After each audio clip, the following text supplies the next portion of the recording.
네, 청와대 안팎 곳곳에 요즘은 시민들도 드나들 수 있게 되면서 비상 상황이 발생할 가능성도 커지고 있죠. 하지만 외곽 경비를 담당하는 경찰 경비대는 돌발 상황에 대처할 별도의 매뉴얼도 갖추지 않은 것으로 드러나 우려스러운 상황입니다. 강진원 기자의 단독 보도입니다.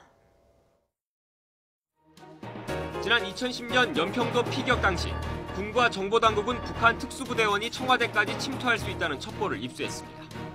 규모는 100명 정도.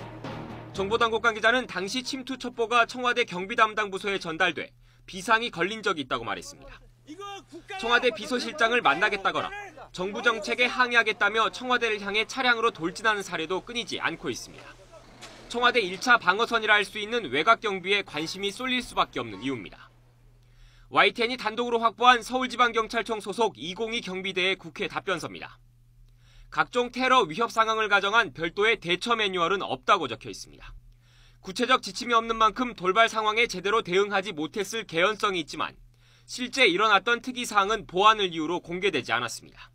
청와대 외곽이라는 그런 특성을 갖고 있을 뿐이지 다 경찰 업무거든요. 특화된 매뉴얼 그거는 조금 좀 아닌 것 같고요.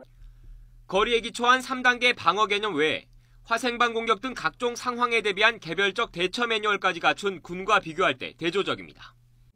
이 청와대라는 게 우리 핵심이지 않습니까?